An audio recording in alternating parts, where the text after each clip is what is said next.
They say a man knows his worth by what he leaves behind. I never gave it much thought until that afternoon in Chicago, when my son splashed beer right in my face and the crowd at Wrigley Field roared with laughter. "You've achieved nothing, old man!"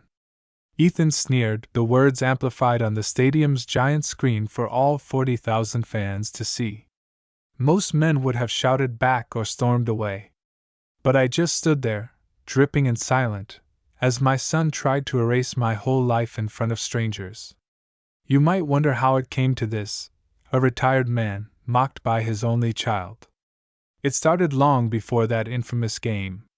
Saturday mornings were usually my own small paradise. My late wife Linda always said I was happiest with a routine: coffee at dawn, the whir of the old Hoover vacuum, sunlight streaming through the window of our little red brick bungalow in Oak Park. That day, I was humming an old Sinatra tune as I steered the vacuum around my favorite recliner, Linda's last Christmas gift before she passed. The house was quiet except for the steady hum, and I felt almost peaceful. Then I heard the purr of an engine, sleek, expensive. I peeked through the blinds and saw Ethan's black BMW glide up the driveway. My chest tightened. He rarely visited these days, unless something was wrong. No knock, just the door flung open. "Dad, seriously, still cleaning? Why don't you just hire a housekeeper?" His voice always had a sharpness I never could blunt, no matter how much love I tried to give him. I turned off the vacuum, letting the silence stretch a moment. Ethan stood in the doorway in his tailored suit, fresh haircut, and shoes polished enough to see his own reflection. He looked like every bit of the young executive he'd worked so hard to become: confident, successful, but tired in a way no vacation could fix. I wound up the vacuum cord and tried to muster a smile. "I like to keep busy, son. Besides, who else is going to do it?" He rolled his eyes and dropped into my reading chair, the one I'd broken in with decades of stories, baseball games, and late-night talks with Linda. "I don't get it, Dad," Ethan said, scanning the room like a banker appraising a foreclosure. "Why are you still living like this? You know, like a retiree?" There was a sting in his words that made me want to defend my little house, my way of life, but I just shrugged. "Because I am a retiree. And there's no shame in that." Ethan laughed, sharp and humorless. "That's exactly the problem, Dad. You've settled. You stopped trying to be somebody a long time ago." He picked up my worn library book from the table, turned it over, and dropped it with a sigh. The boy who used to beg me for stories at bedtime now couldn't stand the sight of the life I'd built for us. I remembered when he was little, how he'd run to help me in the garage, asking questions about every tool and every project. Back then, my hands were strong and my back was straight, and Ethan looked at me like I could do anything. Now, he saw only a man who lived in a small house and did his own chores. It's funny how children forget, sometimes, what it takes to build a life from nothing. "Why are you here so early?" I asked, trying to keep my voice calm. He glanced at his watch. "Early? Dad, it's almost 10 a.m. Normal people are already working by now. I had to meet a client downtown and figured I'd check on you." He said it like he was doing me a favor, not like a son visiting his father. He stood up and began to pace, agitation simmering beneath his calm exterior. "When was the last time you did anything that actually mattered, Dad? When did you last make a difference?" He gestured around the room at the photos on the wall. Ethan at graduation, Ethan as a kid on my shoulders, Linda's soft smile in every frame. I wanted to tell him that raising him was the most important thing I'd ever done. That it was enough. But all I could say was, "I worked 40 years. Paid for your college. Helped you buy your first condo. I earned the right to slow down." Ethan stopped pacing and looked at me with a mix of disappointment and frustration. "You think that's enough? A mortgage and some tuition? Dad, you never aimed higher than average. And now you're just waiting around, cleaning your house, reading old books, living a life nobody will remember." His words felt like a slap. I gripped the vacuum handle, grounding myself. The silence in the house was suddenly heavy, like the moment before a summer thunderstorm. I wanted to shout that I'd given him everything, that I'd broken my back on construction sites, worked weekends so he could go to Northwestern, skipped vacations so he'd have new shoes for school. Instead, I just looked at him and said, "I gave you the best I could. That's what matters." But it wasn't enough for Ethan. Not anymore. His eyes were cold, his mouth set in a hard line. "I built my own success, Dad. Not because of you, but in spite of you. You never taught me how to win." He stood over me, taller than I remembered, and for a second I saw not my little boy, but a stranger. I straightened my shoulders, feeling every one of my 68 years. "You know, son, sometimes winning isn't about having the biggest house or the fanciest car. Sometimes it's just about showing up, doing your job, and loving your family." Ethan scoffed. "That's loser talk, Dad. I didn't come here for a lecture." He grabbed his coat and headed for the door. Before he left, he turned back. "You know what? Maybe I should just sell this place for you, put you somewhere nice. You can finally rest, Dad. Let someone else do the cleaning." He said it like he was offering mercy, but it sounded like a threat. When the door slammed, the house was silent again, just me, the old vacuum, and Linda's photo watching over me. But even then, I knew this was just the beginning. That night, I sat alone at the kitchen table, a cold cup of coffee growing stale beside me, and stared at the family photos on the wall. The silence in the house pressed in from all sides, broken only by the distant whistle of a freight train passing through Oak Park. I traced Linda's smile in one of the frames and wondered what she'd say about the man our son had become. Linda always saw the good in Ethan, even when I couldn't. "He's just ambitious," she'd tell me, squeezing my hand. "He wants to prove himself. Let him." But I couldn't help thinking I'd lost him somewhere along the way, swallowed up by the city's relentless hunger for more money, more recognition, more everything. The next morning, I went for a walk down our quiet street. The autumn leaves were just starting to blanket the sidewalks, and the crisp air carried the scent of distant lake water from Lake Michigan. I stopped by the corner bakery, an old habit from when Linda was alive. "Morning, Walter," called Mrs. Jenkins from behind the counter, waving her flour-dusted hand. "Your usual cinnamon roll?" I nodded, managing a smile. As I sat with my pastry and coffee, a familiar voice jolted me back to the present. "Walt, you look like you lost the World Series." It was Charlie, my oldest friend since high school, sliding onto the bench beside me. He still wore the same Cubs cap he'd sported in 1971, now faded and patched at the brim. I told Charlie about Ethan's visit, the argument, the accusations. He listened without interrupting, his eyes growing stormy as I described the look of contempt on my son's face. "Kids these days," he muttered, shaking his head. "They forget who held the ladder while they climbed." He sipped his coffee and clapped me on the back. "Don't let him get in your head, Walt. You built a good life. He'll see it, one day." I wanted to believe him. But the truth was, Ethan's words lingered like a bitter aftertaste. As I left the bakery, I thought about everything I'd sacrificed: the double shifts pouring concrete in freezing Chicago winters, the late nights helping Ethan study for exams, the hospital bills when Linda got sick. Had it all really added up to nothing, like he said? Back home, I busied myself with chores, patching a leaky faucet and sweeping the porch, anything to keep my mind occupied. But the house felt different now. Smaller, emptier, as if even the furniture was shrinking under the weight of Ethan's disappointment. I called my sister Margaret in Evanston, just to hear another voice. She listened patiently, then gave her usual advice. "Give him space. He'll come around." But I wasn't so sure. A few days later, Ethan called. His tone was clipped, all business. "Dad, I've been thinking. We should talk about your future. You're not getting any younger, and this house is too much for you to handle.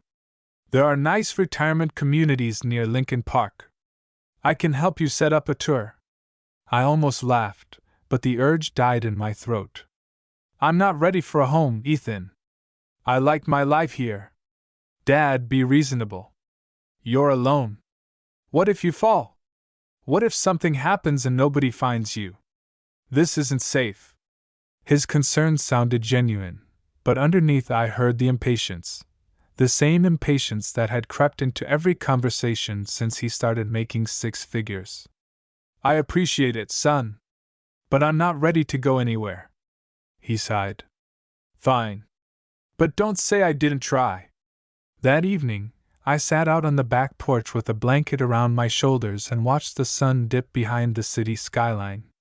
The air was chilly, but I didn't mind. I could still hear Linda's laughter, soft and musical, as if she were right beside me.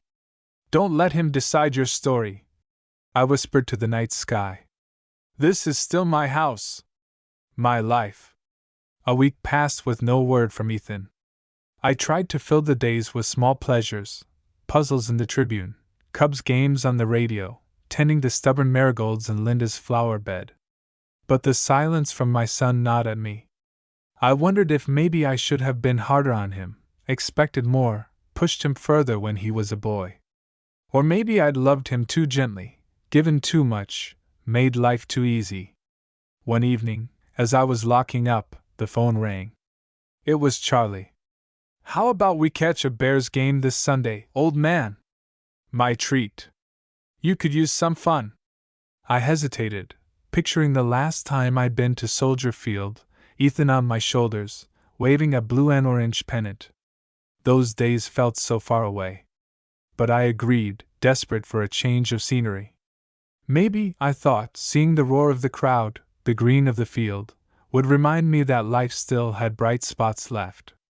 Maybe it would help me remember who I was before my son tried to convince me I was nobody. Sunday morning came cold and clear, the city buzzing with anticipation. Charlie picked me up in his dented Ford, chattering all the way about the Bears' chances this season. As we settled into our seats, the crowd's energy swept away my worries for a while. But even as I cheered, part of me wondered if Ethan was right, if my best days were behind me, if I was just an old man clinging to faded memories. But I wasn't ready to give up, not yet. It was early Monday when Ethan called again. I was in the basement fixing the old water heater, wrench in hand, when the phone vibrated in my pocket. Dad, we need to talk. Can you meet me for lunch downtown? There was no warmth in his voice, only that clipped efficiency he used at work. I hesitated. Downtown meant fancy restaurants and crowds, a world where I felt like a fish out of water. Still, something in his tone made me uneasy, so I agreed. I put on my best shirt and pressed my only decent pair of slacks, then took the L train into the city. The skyscrapers of Chicago glittered beneath a pale autumn sun, making me feel both small and invisible. I found Ethan waiting at a table near the window in a high-rise bistro, tapping away at his phone. He barely looked up. Dad, sit. No small talk. I felt the gulf between us widen as I pulled out a chair. He started right in. I talked to some friends about your situation. There's an opening at Willow Park Residences, assisted living, all the amenities.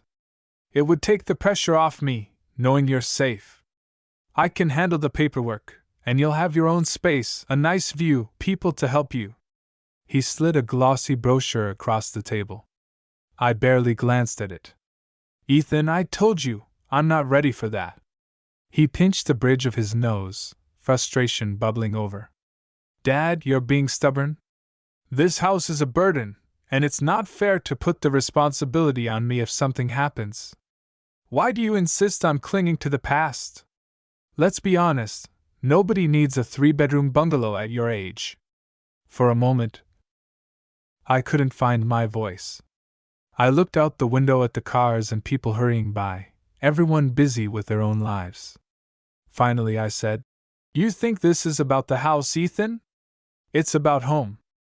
About not letting go of the life your mother and I built. About having a place where you always belong, even when you forgot it. Ethan's jaw tensed. You're missing the point. I have a life, too. I can't always be worrying about you, Dad. I'm offering you a solution, but you just want to make things difficult. I studied his face, the face I used to know so well, now a mask of exhaustion and pride. You ever think maybe I just want you to visit once in a while? Maybe I just want my son to remember who I am? He exhaled sharply, then looked away. I can't do this, Dad. I have meetings. He stood up, leaving cash for the bill, and strode out before I could say another word. I walked the city for an hour, letting the wind clear my head.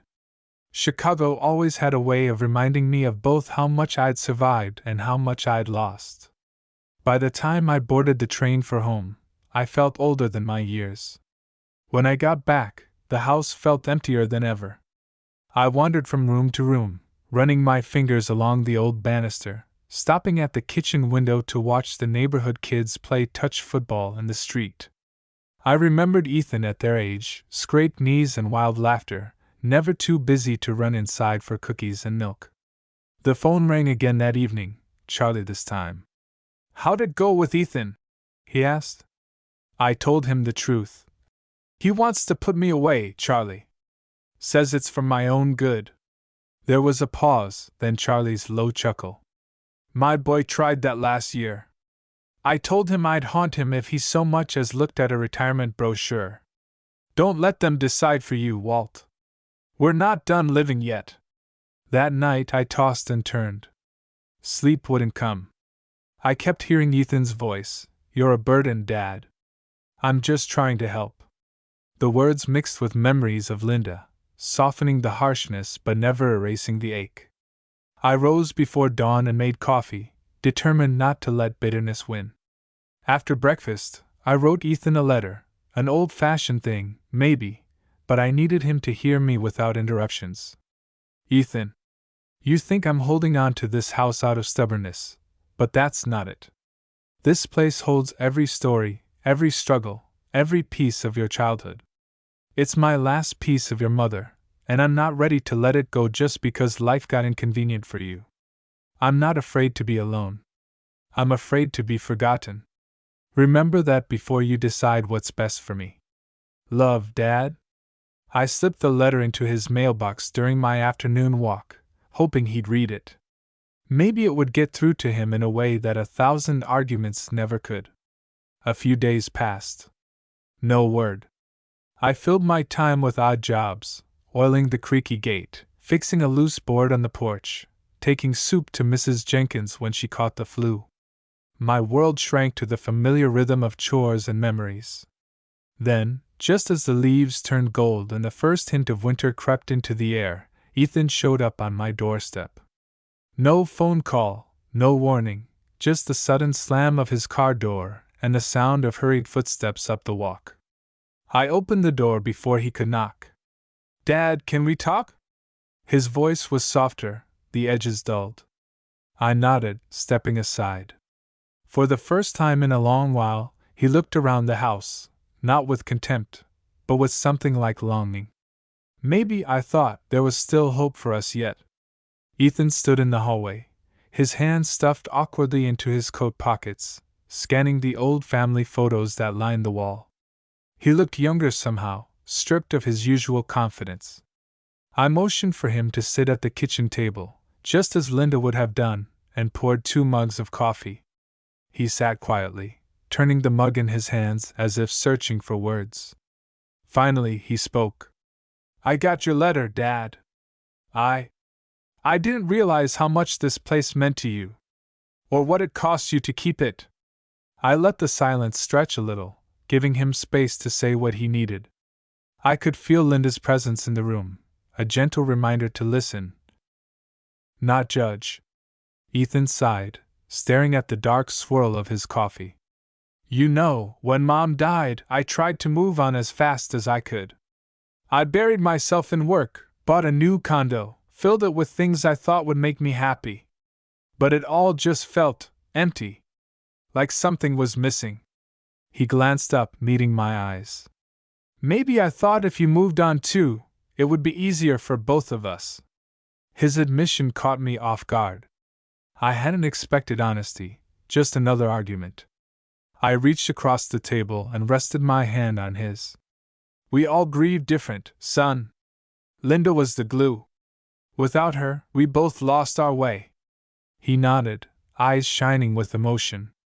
Sometimes I wish I could go back, be a kid again, eat your pancakes on Saturday morning, listen to Mom sing while she cleaned.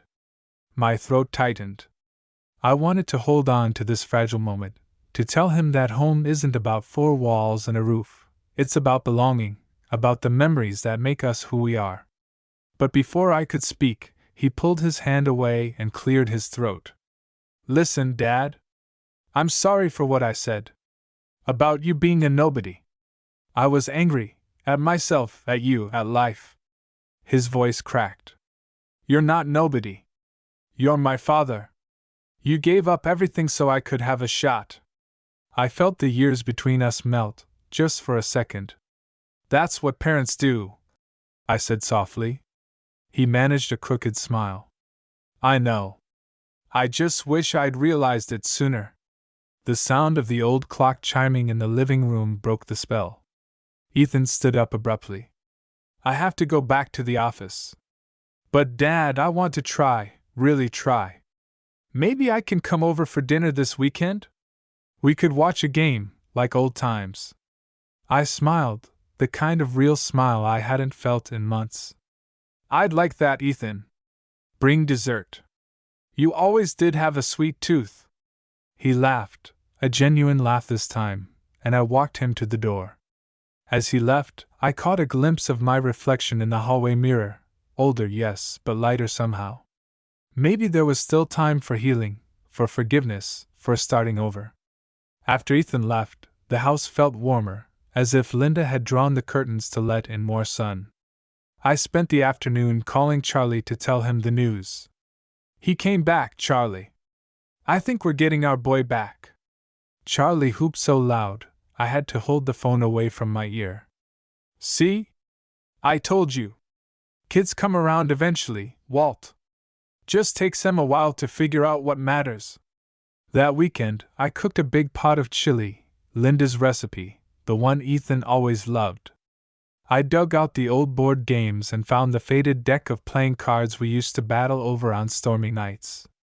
When Ethan showed up, he brought a chocolate cake and an awkward smile. We ate, we talked, and for the first time in years, we laughed without bitterness.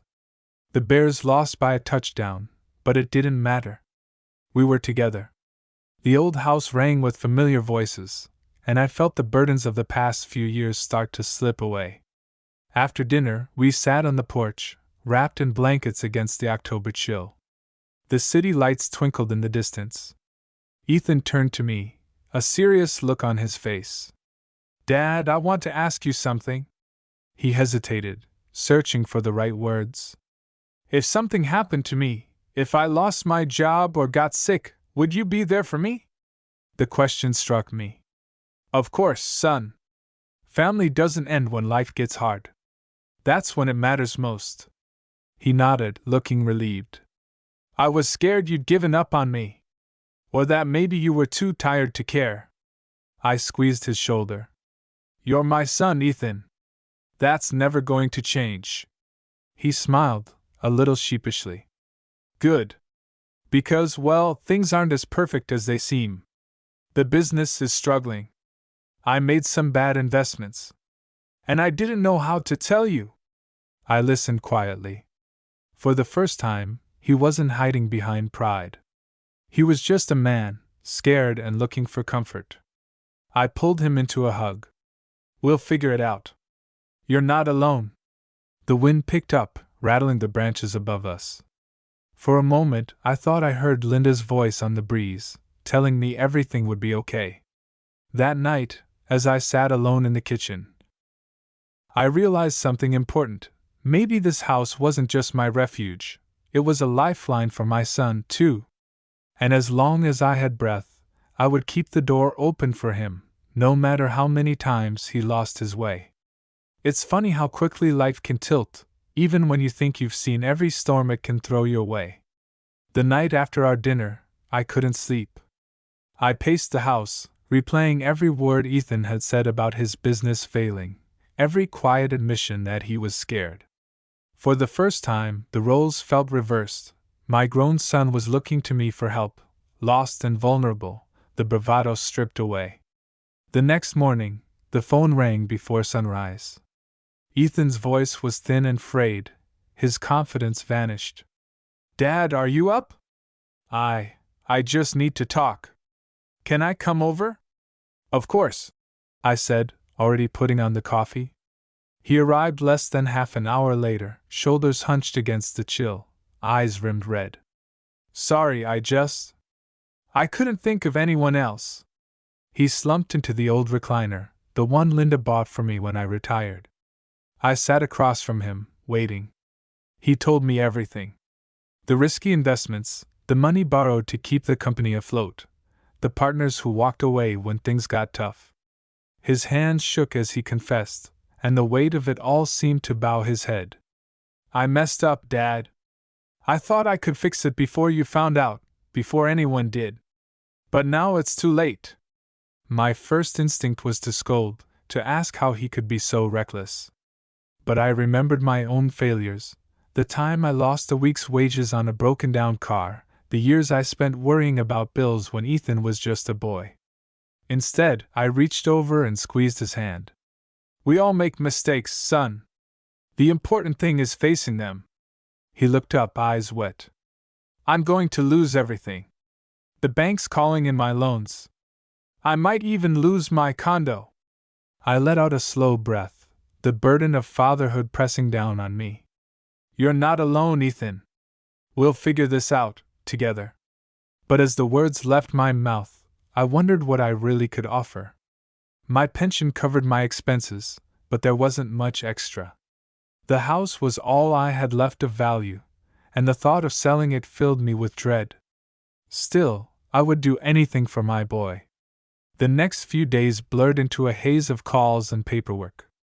I reached out to old friends, looked into loan options, even considered selling a piece of land I'd inherited years ago. Ethan tried to find a buyer for his condo, but the market was slow, and time was not on our side. One night, as we sat at the kitchen table, he finally spoke what had been hanging in the air for days. "Dad, I know this is a lot to ask. But if you could co-sign a loan, just until I get back on my feet, I promise I'll pay you back. I just need a chance." I stared at the worn Formica table, the one Linda used to polish every Saturday. I thought about the sacrifices I'd made, the risks I'd already taken. Co-signing for Ethan would put everything I had on the line. But I saw the desperation in his eyes, the same look he'd had as a child afraid of the dark. "All right, Ethan," I said quietly. "I'll help you. But you have to promise me you'll learn from this. No more secrets." He nodded, relief flooding his face. We went to the bank the next day, hands trembling as we signed the papers. I saw the way the loan officer looked at me, sympathy mixed with skepticism. "Are you sure, Mr. Whitman?" she asked. "It's a big responsibility at your age." I just nodded. For my son, I'd risk it all. The next few weeks were a blur of uncertainty. Some nights, I lay awake, staring at the ceiling, wondering if I'd made a terrible mistake. But there was no turning back. I tried to keep our spirits up, inviting Ethan over for dinners, telling him stories from my own rough patches. Slowly, I saw the spark return to his eyes. Still, the tension never fully left. Every call from the bank made my heart race. Every overdue notice felt like another failure. Yet through it all, Ethan kept coming home, kept confiding in me. It was as if our struggles were drawing us closer, forging something stronger from the ashes of old arguments. One evening, as the snow began to dust the streets of Oak Park, Ethan knocked on the door with a look of excitement I hadn't seen in months. "Dad, I got a job offer.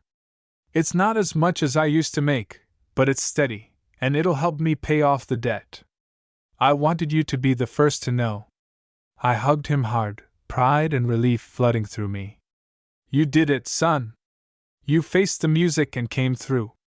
He grinned, eyes shining. Couldn't have done it without you, Dad. As we stood together in the warm glow of the kitchen, I felt something shift. Maybe I'd lost a bit of security, maybe the future was still uncertain. But I'd gained something far more precious, a son who knew he could count on his father, no matter how many storms life sent our way.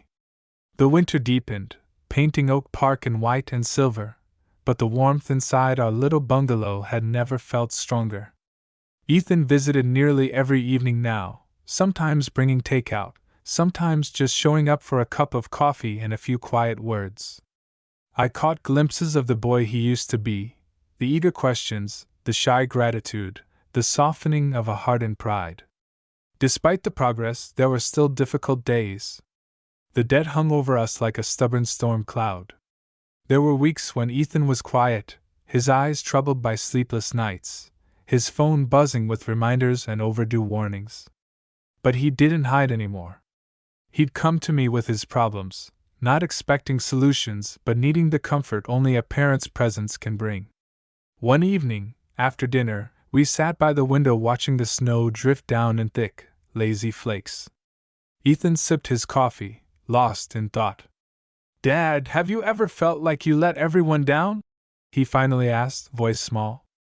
I smiled gently. "More times than I can count. But the thing is, son, life isn't about never failing, it's about getting back up.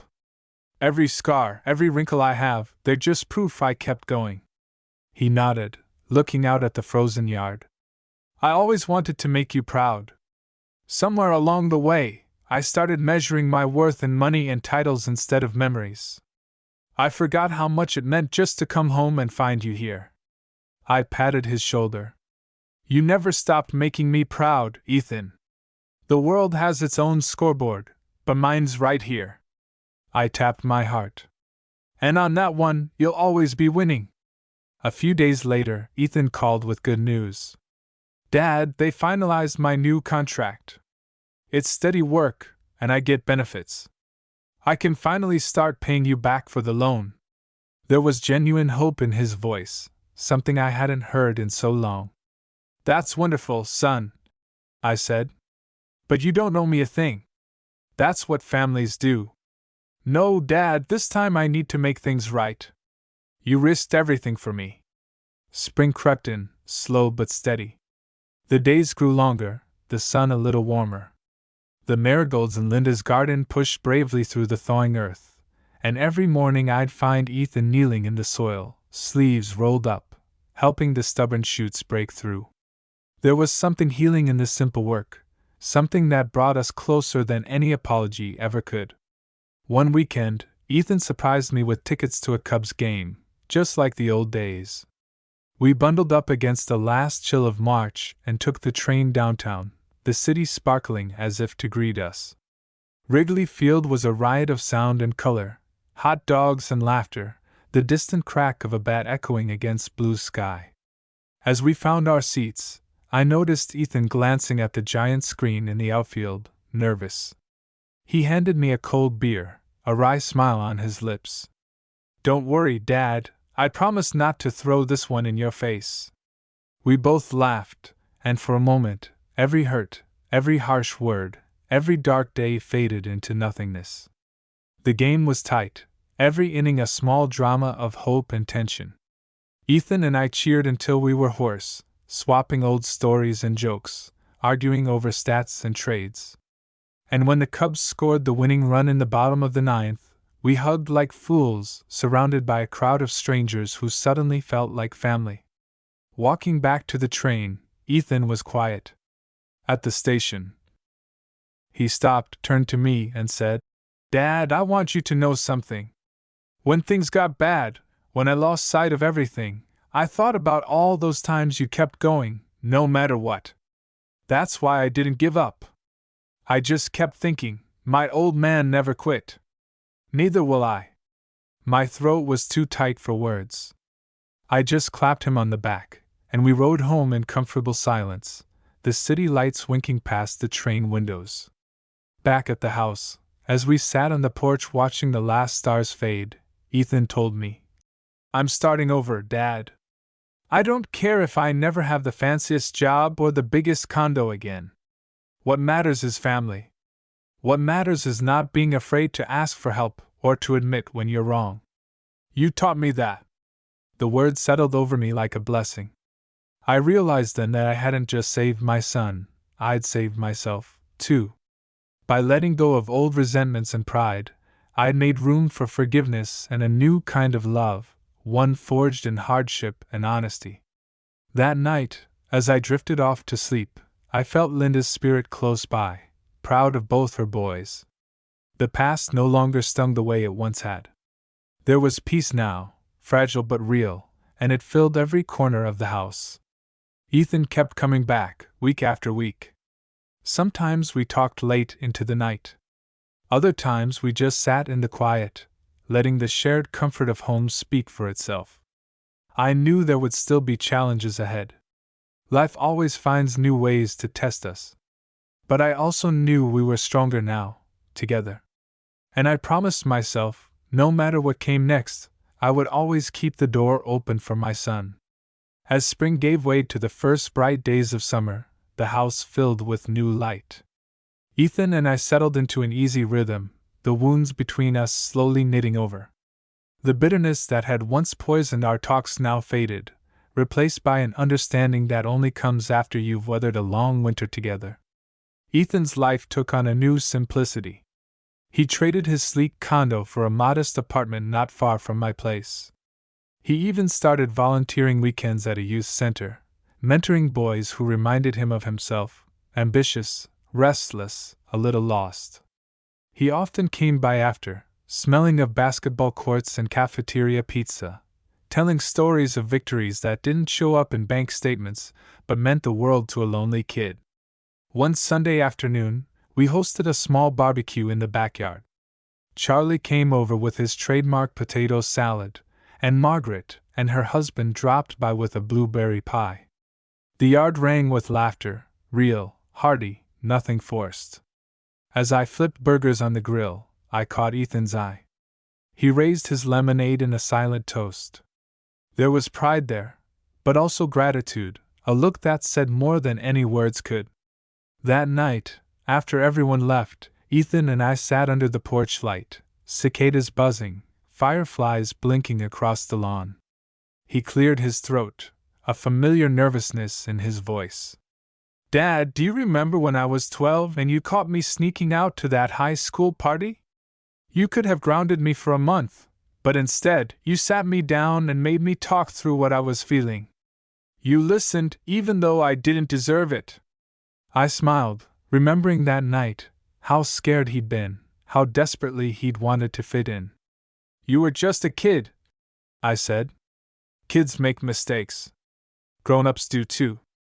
Ethan shook his head, smiling ruefully. "Yeah, well, I made plenty.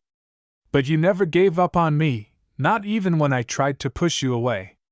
He looked up, eyes clear and steady. "Thank you, Dad. For everything. For believing in me when I couldn't believe in myself." I felt the years roll off my shoulders, the doubts and regrets finally laid to rest. "That's what fathers do, son. We hold on, sometimes too tightly, sometimes not tightly enough. But we never stop loving you. Not for a minute." He nodded, swallowing hard. "I want to be that kind of dad, if I ever get the chance. I want to be the man you are." For a long time, we just sat there, the silence filled with understanding. The streetlights glowed softly, Linda's garden swayed in the gentle breeze, and for the first time in years, the future felt wide open. Summer passed in small joys. Ethan worked hard, paid off his debts bit by bit, never missing a chance to check in, to share a meal, to sit quietly when words weren't needed. Some nights we played cards, others we watched the Cubs lose spectacularly, both of us yelling at the TV with a shared gusto that felt like home. One evening in August, after the neighborhood's 4th of July fireworks had come and gone, Ethan surprised me with tickets to a night game at Wrigley. As we took our seats under the glow of the stadium lights, He handed me a Cubs cap, brand new, still stiff with promise. Couldn't let you root for the home team without proper gear, he joked. I laughed, pulling it down over my gray hair. The game was a close one, filled with wild swings and crowd eruptions. In the seventh inning, a foul ball arced toward our section. Without thinking, Ethan lunged, caught it one-handed, and handed it to a shy kid a few rows behind us. The boy's face lit up, and his father clapped Ethan on the back, gratitude shining in his eyes. "Guess you still have a good arm, son," I teased. He grinned, his confidence no longer brittle, but rooted in something real. "Guess I had a good teacher." When the final pitch was thrown and the crowd began to spill into the city night, Ethan and I lingered in our seats, soaking in the memory. On the way home, as we walked through the soft hush of midnight Chicago, he slipped his arm around my shoulder. "You know, Dad, I used to think success was about how high you could climb. Now I know, it's about who's still beside you when the climb is over." The years hadn't given me riches or fame, but as we turned the corner onto our familiar street, I realized I'd built something far more precious: a home, a family, and a legacy of love that would outlast any fortune. As I closed the front door behind us, Ethan's laughter still echoing through the hall, I paused by Linda's photo on the mantel. I could almost hear her whisper, "You did well, Walt. You brought him home." For the first time in a long while, I believed her. And so, in a little red brick bungalow in Oak Park, a father and son found their way back to each other, one hard-earned day, one shared memory, one small forgiveness at a time. The world kept spinning outside, full of noise and hurry, but inside our home, there was only peace. Because in the end, that's all any of us really want: someone to come home to, someone who never stops believing, and a story that ends not with regret, but with hope.